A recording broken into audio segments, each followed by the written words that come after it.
Welcome to the Cat and Moose podcast. I'm Cat. And I'm Moose. This is a true life podcast where we explore the quirks of being human. Hey, Cat. Hey, Moose. Hey, Sara. Hi. Hi. Welcome back. We were just talking about our meat collars. Yes. Our what? Our meat collars. It's not quite a double chin. It's more than that. A double chin is just a little bit of like a jiggle, you know, yeah. But like I was saying when we were getting our video stuff ready, which is still a new thing, if you have not subscribed to our podcast on YouTube, please do that now. Ding, ding, Ding, ding, dong, dong. Also, you can watch video on Spotify and text us. I learned that today on my drive here. I was listening to the last episode and I was like, how am I seeing our faces? Like, that's amazing. Well, it is amazing. Yes. And Pretty amazing. But as we were getting ready and getting our cameras adjusted and everything, I was like, guys, like, look at me from the side. Like, whoa. Give it to us. Show it to us. Okay, I was not calling yours a meat collar. I was calling mine. Definition. Oh, last week, the way we had the cameras positioned, we're still learning. But I just looked like I had swallowed a cat. And I said to Cat, not you, like another cat. But I said to Cat, Sarah's telling me where to put my microphone. Well, you need to be able to see your mouth. Oh. I said to you, Cat. Yes. I'm surprised my heart could still keep beating with that much goodness around my neck. And I said immediately the song that came to my head was My Heart Will Go On.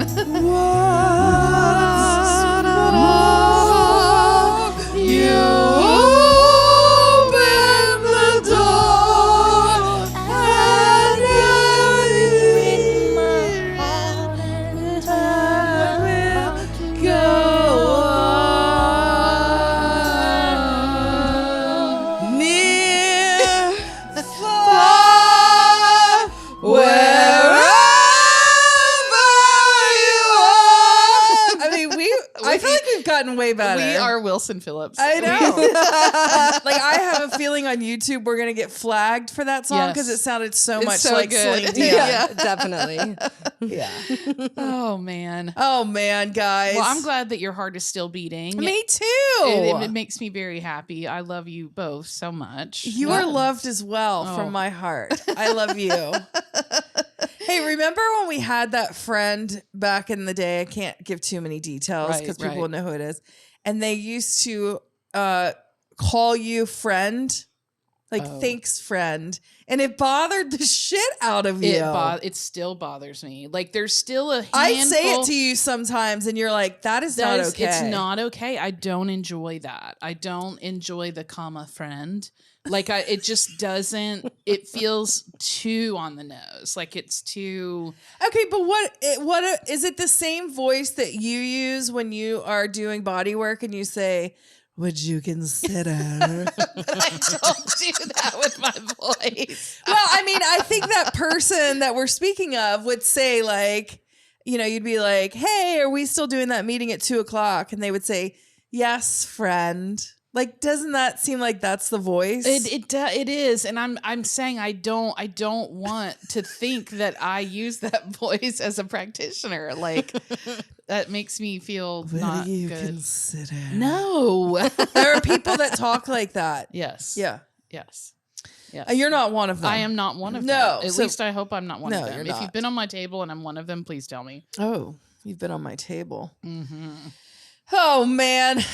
Well. Here we are. You're going on a big adventure this week. I'm going to the podcast movement convention. I'm so excited for you. You almost came with me. I mean, like, gosh, if I did I could probably still talk you into it. You could. I can feel like that sense of like, I could push you over the edge, but I realize I should hold that favor for another time.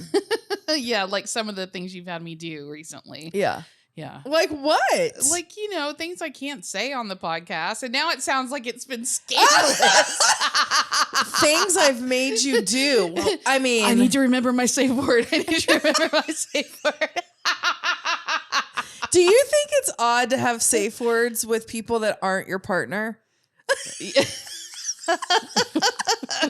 If you need safe words. But doesn't that suggest that something's like wrong? Yeah, I'll use your terminology. I'm very concerned. Yeah, exactly. If you need safe words, I'm concerned. Yeah. Yeah. Red flag.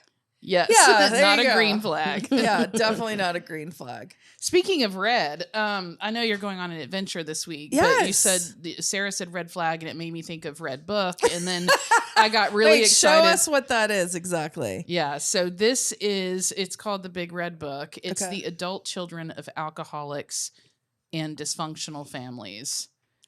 So if you're listening to this podcast, you probably can relate to everything. You're gonna really. This is our Bible. This is our Bible. Yeah, this is a Bible, and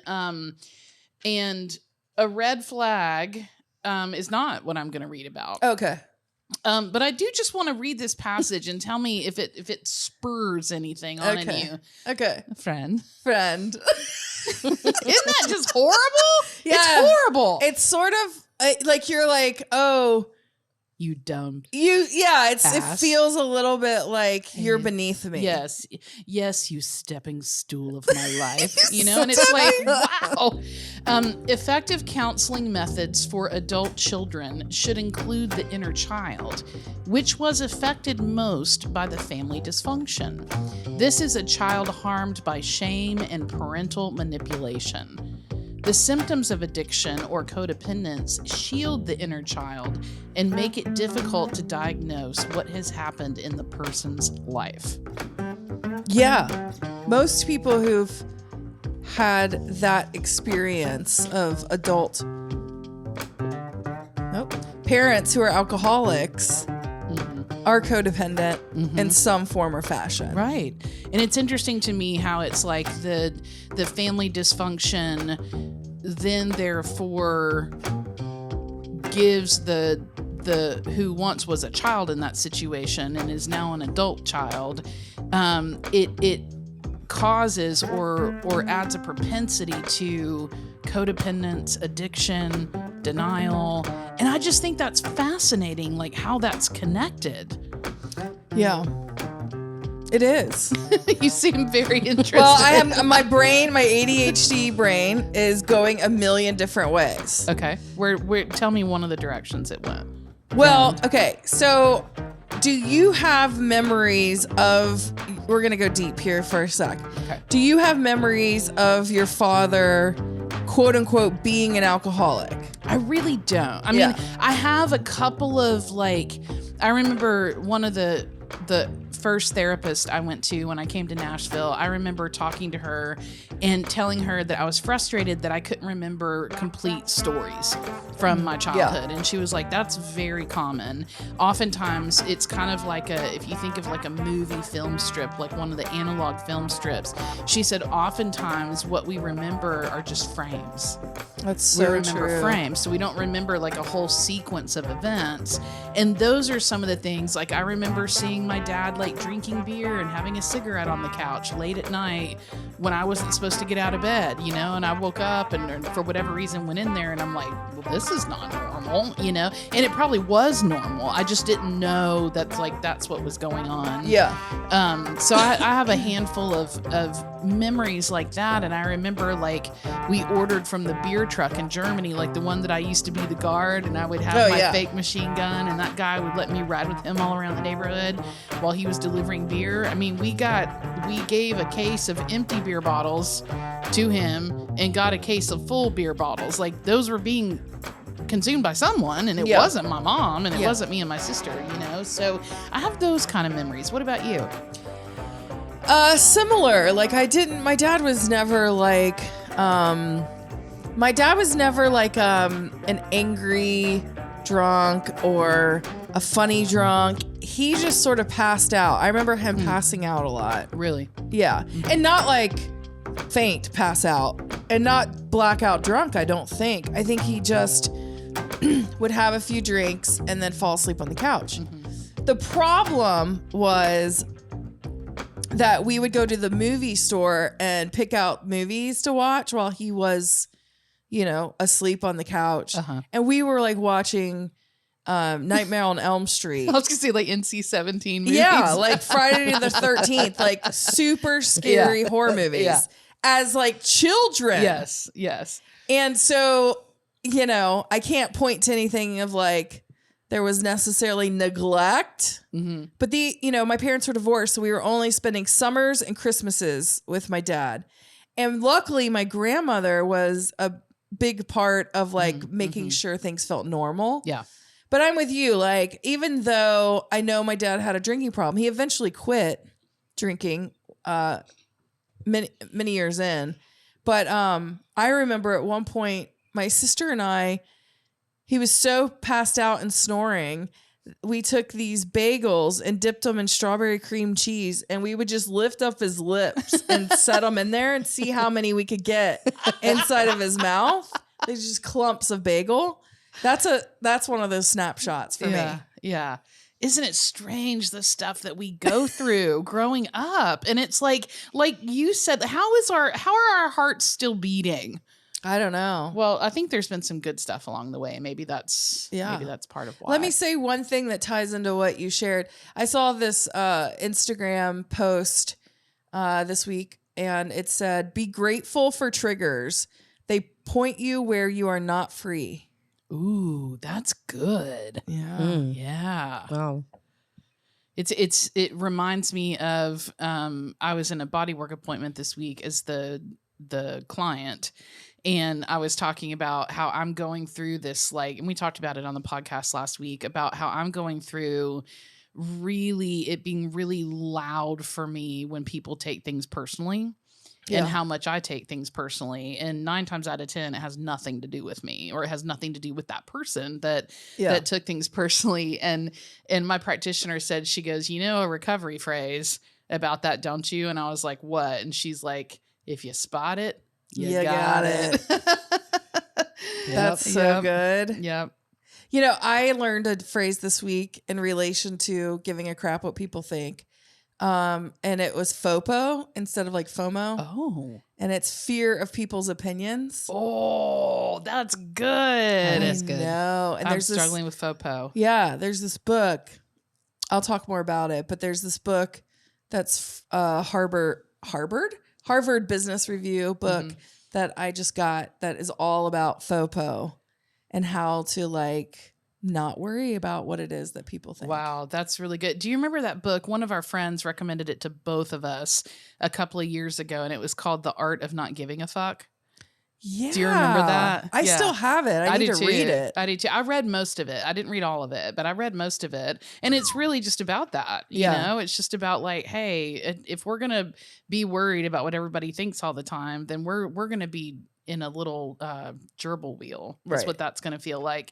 And that reminds me of, we've got some great friends. The three of us have got some great friends. And I was in the car with one of our great friends, and I was talking about a situation where I said, this is going to sound narcissistic, but I kind of am waiting for somebody to pull back the curtain and go, you did it, Kat. You finally passed the test. You did all the hard things that you've been saying you want to do and saying you need to do, and you finally did it. You finally did it. And our friend said to me, she goes, you are being given that test by your best self. Okay, explain that. Well, to me, she was saying your best self knows that this situation is not resolved. Your best self knows that you can do better in order to take yourself out of a not good situation. And so instead of me feeling like I'm on display to the world who's testing me to see if I've finally got life figured out or whatever, it's I'm not being tested by anybody other than the most authentic, best me. Oh, yeah. And back to your point of you spot it, you got it. Mm-hmm. To some degree, I believe that we are just versions of ourselves. Like you are a version of me. And so if you annoy me or hurt my feelings or whatever, if there's conflict between us, you might have some things going on where you're pushing my buttons, but ultimately that doesn't matter. It matters how I manage what comes out of you. And it's like we try so hard to manage other people. And I mean, I was reading that one of the symptoms of trauma is when you're in a room and you read people and then you even change where you're headed or what you're like. Say that I'm doing I'm sharing something about Enneagram on Zoom and I start seeing people like checking out a little bit or even just one person sometimes. And all of a sudden I'm like, oh, you need to say something funny to get them hooked back in. And that whole dance is a whole thing. Yeah. Of like, I want to keep the connection. If I don't keep the connection, then something's wrong. When really, no, if I am bringing what I feel called to bring every day, whether that is just what I got or my best self or love or whatever I'm bringing, that should be enough. But we can't stay in our own damn bubbles. I know. It's that whole be your own snowman thing. Yeah. It's the whole like, this is where I end and you begin. And I have a great awareness of where that, line or boundary is. And it's like, I don't know why that's so hard. It is hard. I love that everything we're talking about is flowing into stuff I have. This other quote that I was inspired by is a Georgia O'Keeffe quote. Ooh. And it says, I have done nothing all summer but wait for myself to be myself again. Oh, I know. That's how I felt. Oh, that's so good. I've done nothing all summer but wait for myself to be myself again. Wow. And then I like did this little, why does that mean so much to me? And the phrase I wrote is, I'm in constant pursuit of myself. Ooh, I love that. And I feel that way. Yeah. Lately, especially. There's a phrase, it might be Hafiz or someone like that, but it says something like, I search for God like someone with their head on fire searches for water. Wow. It's something to that point. Yeah. I probably butchered it. Sarah, maybe you could like pray about it and tell us what it really says. But all that to say is there are some people in religious circles who have this huge fear around us spending too much time on ourselves. And it's about God and Jesus and don't be too selfish and become just this whatever. However, I believe if God is in us and we were created by the universe and God and all of those things, then it's okay to be in constant pursuit. It's okay to be in constant pursuit of ourselves. Well done. Wow, your inner Chinese ancient guru just I agree. Jumped back into this body. That was amazing. Yeah. And that person's name is Samu, S-A-M-U. S-A-M-U. It just came up. Hi, Samu. Samu. Are you friends with the Yellow Emperor? I can be. If that creates more connection. That was an emotional bid for connection. Oh, Sarah's got something for us. Here. Oh, it's not Hafiz. Although I do feel like she's quoting someone. But it says it's Elizabeth Gilbert. Look for God like a man with his head on fire looks for water. I do think that's a quote from someone else. She stole. What a great quote. Yeah, it's a great quote. And I think that if you do have the belief, and I think a lot of people listening do, that in some way, shape, or form, we are partly a result of our parents, like our genetics, and we are partly a result of divine. Yes. And in Dallas philosophy in particular, it's like you're a quarter mom, a quarter dad, half God. Oh, interesting. And so it's like, if that is the case and we're pursuing God, then I would think we would be pursuing first and foremost the God within us. Well, and if we are truly created unique, which I've said this a million times over, but why would we not celebrate that uniqueness? Right. And yet we try so hard to be like others, to fit in, when really, I think there are people looking for us. And the only way that they will find that connection with God is if we are willing to be ourselves. Yes. And they are inspired by that to be themselves. Yes. You said you had some stuff to show us this week. Some things to show you? Oh, I do have some things. I was thinking of the last thing. I'm like, not yet. Okay. Speaking of being ourselves and knowing when a yes is a yes and a no is a no, can you play the first Instagram goodness that I found? And also, will you give us credit for who this is? Okay, Stacy_Gray posted this, but apparently this is at Alexi Papas. Okay. She's a physiotherapist. I think you've only ever been thinking about your life in terms of good for me, bad for me, productive, unproductive. And she said, every cell in our body, when it's happy or safe, it expands and moves toward. And that's like the feeling of having a crush on someone, or when someone's like, let's go out to sushi. And you're like, yes, like that's it's a known feeling that we have. And she said it's cellular. Every cell, when it's unsafe, it contracts and moves away. And that's what you feel when somebody puts food in front of you that you're allergic to or have had food poisoning or something. You know that feeling of like, I just won't eat that? She said, I want you to start thinking about your life in terms of, are these decisions expansive or contractive to me? Or now I think about it as, do I have a crush on this decision? And once I started doing that, it made decisions a lot easier for me. And I started to actually evolve without overthinking the decisions I was making and doing things that like were surprising to me. Wow. Isn't that good? Do I have a crush on this decision? That's exactly what I wrote down. Oh my gosh. And it's so interesting because same wise friend who was with me on the way to lunch the other day, I was telling her about a possible opportunity I have coming up. And I said, I think I want to do it. Like so-and-so wants me to do it and so-and-so wants me to do it. What do you think about it? And she was like, I think it's great if you want to do it, if you want to do it. Yeah. And it just made me think for like a split second, like I haven't even really thought about if I want to do that. Yeah, I don't think Enneagram 2s think about that. You're like, so-and-so wants me to, so I probably I should. Yeah. And it's like if I were to think about this situation and go, do I have a crush on that? I would say no. Right. Like you have a crush on the potential connection that could happen. Yes. You know me so well. Yeah. And there's no shame in any of that.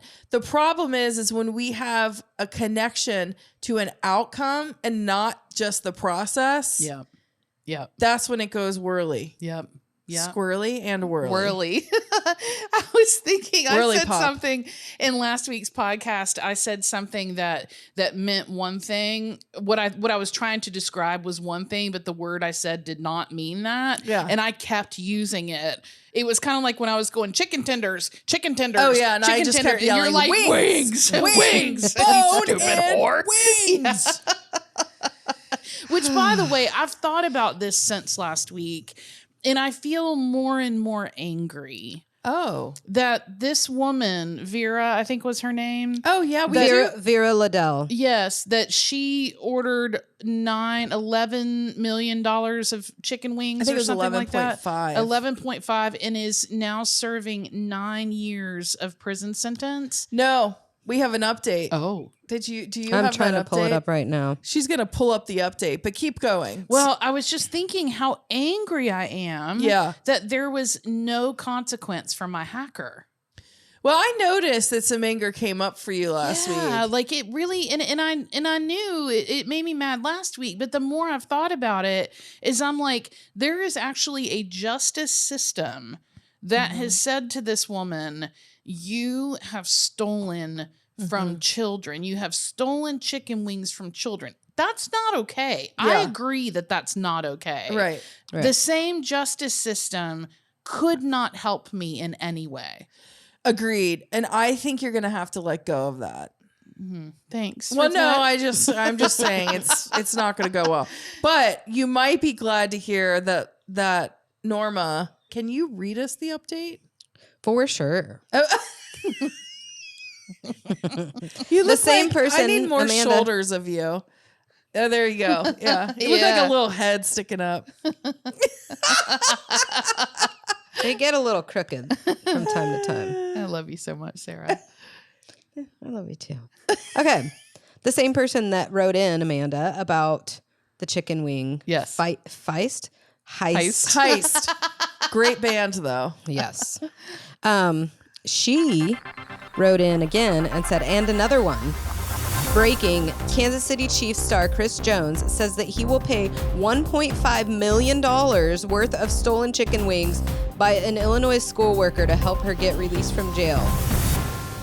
So, wait. Yeah, so basically this guy from the Chiefs. Maybe she couldn't afford the bail, so had to go to jail. Oh! Anyway, he's willing to pay $1.5 million to help pay for some of the wings. So I think she doesn't have to go to jail is the point. Why would he do that? I don't know. I mean, I think it's fantastic. Maybe he is also a big fan of wings. And he read the story. She was his teacher or something. What's his name again? Well, I think she's a cafeteria. Chris Jones. I'm gonna calling out to Chris Jones from the Cat and Moose podcast, from the Animal Den itself. If you have got $1.5 million that you are willing to donate to this woman who stole $1.5 million worth of chicken wings. 11.5, I think. Oh, $11.5 million. I mean, God, that's so much chicken. The poor chickens. Okay, this is 2 days ago. NFL star Chris Jones offers to pay $1.5 million worth of stolen chicken wings after cafeteria worker is sentenced. Vera Lidell says, "My fate is in God's hands." Oh, that's what she told her lawyer shortly before Kansas City Chiefs defensive tackle tweeted his offer. Oh, he tweeted it. Wow. Hey, that's one way to do it. Could you? Sarah, you got to put this up there. Okay. You guys! He said, I'll pay for the wings she stole to get her free. Oh my gosh, I'm sending this to you. Well, that is so sweet. Put this on the screen. And like I said, in the meantime, Chris, if you want to send some money to some people who could really use it. There's a picture of Vera, and I love her. Oh, Vera, my girl. Oh, I love her so much. Okay. There she is, Vera. Let's see. And her wings. Those might not be her wings. They might just be a picture of wings. Yeah, like were the wings sauced already? Right. Were they breaded, sauced, raw? Right. Like, hopefully not. She can do whatever she wants. Right. She can have different varieties. My thought is maybe she knows someone, like family member, somebody owns a restaurant. Mm-hmm. Like who needs that many? Like Kat, on the episode you were counting out, it was 6 months. Over the course of 6 months, she stole that many. Yeah. And I think we said there's 36 wings per case, and she stole, I don't remember the number I came up with, but it was Thousands. A lot. This is the messed up part. I was stunned. This is her lawyer. I've been doing this for 42 years and I've never heard anything like this. The lawyer spent a good deal of time on the phone waiting on hold, trying to contact the Chiefs before he says he was disconnected. Then he says he got a call from someone he believes to be representing Jones. I hope everything works out so we can get her out. But she is supposed to be in jail until 2029 at least. Yeah, I mean, and while I agree, like, commit a crime, have a sentence. Like, I get it. Like, I believe in, like, that concept. Sure. And I just think that, like, the fact that our justice system can enforce that kind of penalty on her, but not on some other more common mundane crimes is very frustrating to me. It makes me feel like our justice system is amorphous. Yeah. Do you agree? What the fuck did you Amorphous. say? Amorphous. Don't know it.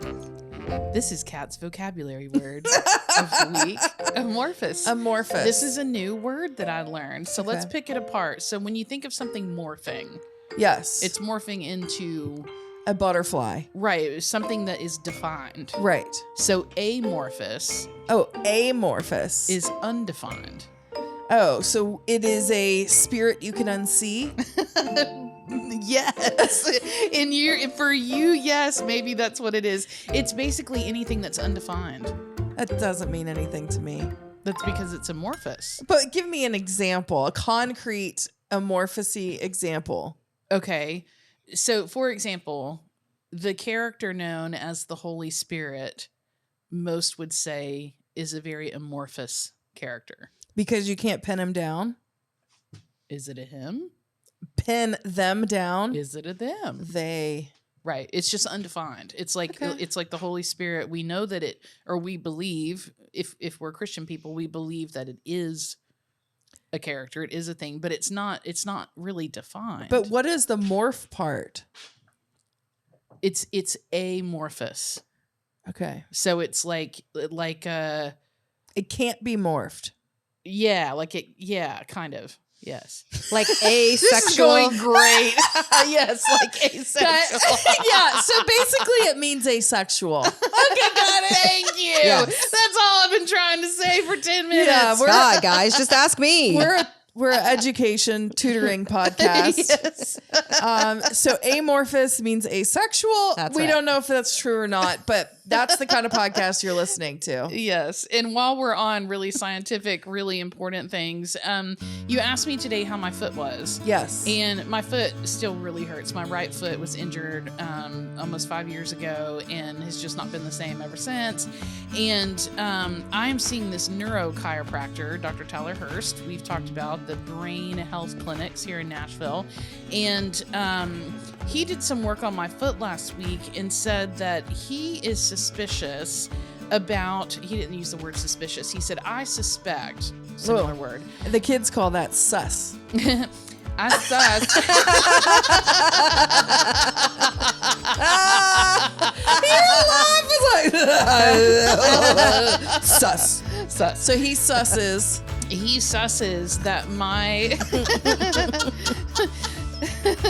my perineal nerve. Your perineum? Not the perineum. Oh, I was like, why is he poking around there? He is not poking around anywhere near there. Okay. Well, he did do a cold laser on my sacrum, so that's relatively close. But anyway, the perineal nerve, I think I'm saying that right, it begins actually in the sciatic nerve.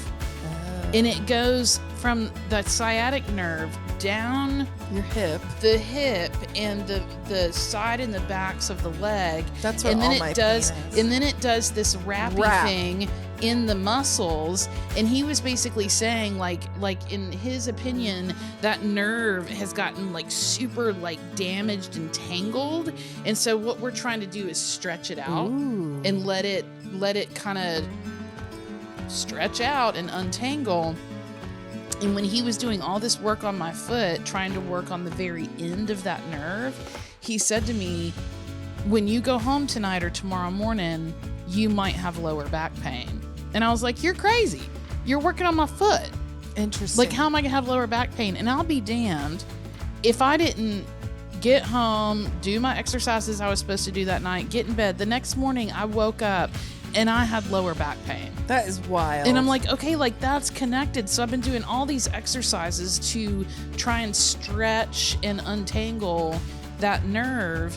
And he's saying that if we effectively together do that, you won't need surgery. I might not. I don't think you should get surgery. Well, thanks. I don't want to get surgery. I've had so many. My mom truly believes, she was like, don't do it. And I know some people need surgery. Let me say that. But if you could do that without surgery, that'd be incredible. Yeah, so I'm doing everything he told me to Good. do. I'm taking all the supplements. I'm doing the exercises. I'm playing little brain games. I've got this little ADHD game that he didn't recommend, but I think it's helping me. What's the name of it again? It's called Impulse. I can't wait to try it. I No, try I've downloaded it, but I haven't started yet. I'm obsessed with it. Do you take anything for your ADHD? No? No. Do you not think you have it? I don't know. Oh. I don't know. They gave me something and it didn't do anything for me. Was it Adderall? No, it was like, just give her this placebo. Like, I think it was like a gummy bear. Yeah. Not like a gummy. Yeah. Not like a sleep gummy. Right. Yeah. Or a weed gummy. That's what I mean. Yeah. Yeah. Oh, didn't you have an audio voice memo that you wanted to share with us? Well, I thought I did, but it wasn't as juicy as I thought it was. You sure? Yeah, no, I'm really sure. I was sitting out beside my pool the other night and letting my injured foot just kind of float in the water, and I took this little poetic journey with myself around Chinese 5-element theory and the seasons. That's amazing. And I talked about how the leaves were bringing their essence of late summer to the water element. And I got it sounds like, hey, that voice was coming out. Oh, yes. The you might consider. You might. Friend. You might consider. Friend. It's like you roll your R's. Friend. It's Friend. like you purr. Oh, it's so what's the Scritchy Scratchy thing that you always say? Scritchy Scratchy. What do you say? What is that for? from? It's just when the cats use the scratch pad and they really get after it. And it reminds me of them going, scratch, scratch, scratch, scratch.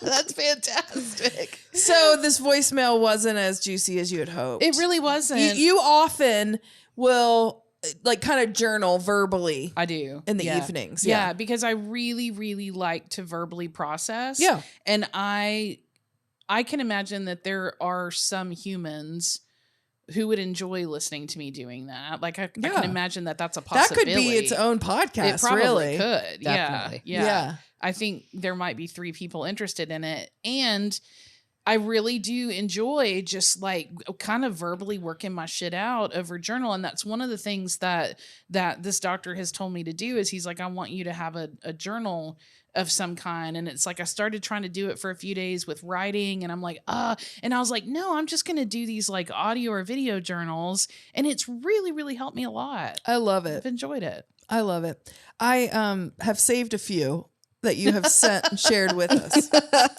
And those will be played at your funeral if I'm alive and you're not. Okay. I had a friend the other day say, do you realize that not all of us will attend each other's funerals? And that freaked me out. Well, yeah. What a morbid thought. But it's true. Yeah. Like either I'm going to yours or you're going to mine. Yes. Like, It's awful. Yeah. Unless we die together on a plane Yeah. Or in a car. Yeah. or any. However, we could do Thelma and Louise, the 3 of us. And then the podcast finally blows up. Yes. The moment they died. Yeah, the press release says go back and listen to all 8 seasons. Yes. I would love to end this week's podcast with the last link that I sent you, Sarah. Don't look just yet. But Kat, when I saw this, I thought of you. Mm-hmm. And then I thought, Sarah, you're kind of nerdy as well. Yeah. And you might like this as well. So this, if you guys want it, it could be a Christmas gift. Ooh. Oh. They're called anatomy sweaters. Oh. Look at that. Wow. Well, look at that. That's actually pretty stunning. You guys, can you describe to our non-video listeners what is happening? Kat's face. So what's happening here? That is so cool. So, okay, that's beautiful. Wow. Oh, I'm so fascinated with the body. So, yes. I laughed so hard when I saw that last night. There has to be one with all the energetic meridians on there. I would think so. Yeah, so I'm going to need it. Basically, could you put it back up? Yeah. We need to describe to the audio only people what we're looking at. We're looking at a very slender woman with long straight hair who's wearing like a mock turtleneck. But it's like knitted. It's knitted. A knitted sweater. The design, it's like a sweater. The design in one of these is showing like her skeletal system on the inside, and then one is showing like the large intestine, and one is showing the lungs, and one is showing the... What are those up on the shoulders? Maybe those are lymph They're nodes. called anatomy sweaters. Anatomy sweaters. But again, I love the comments here. Swiss Mechanical Marvel said, you have to have guts to wear that in public. This is the most bizarre thing I've seen in a while. Geez, can someone help me unsee this? I mean, what's so crazy is like, would you really wear that like with guts somewhere? I would wear it to class. Like without question. Yeah. Or like a holiday party. Someone else said, like an ugly sweater. Yeah. An ugly. Let's all get one for ugly Christmas great. sweaters. Great idea. We could put little bows on the intestines. We could put a little jingle bell. Little lights around the ribs. You can put like a screw in there. Oh, that's good. Yeah, that's really good. I swallowed a screw once. I know you did. There's a nail. Wild. Yeah, I remember that story. You told it on the podcast. Oh, I think knew? like year 2. This is a podcast where we repeat stories over and over. So don't worry about going back and listening. You'll hear it here again. Hear it again. Well, guys. Well, It's over. It's over. Thanks for coming. Thanks for being here. Cat and Moose Podcast. You can follow us everywhere where podcasts are available, as well as video on YouTube and Spotify.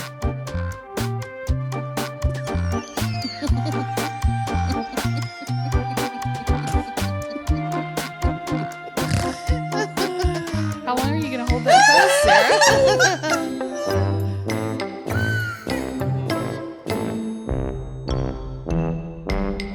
Special thanks to our producer, Sarah Reed. To find out more, go to catandmoosepodcast.com.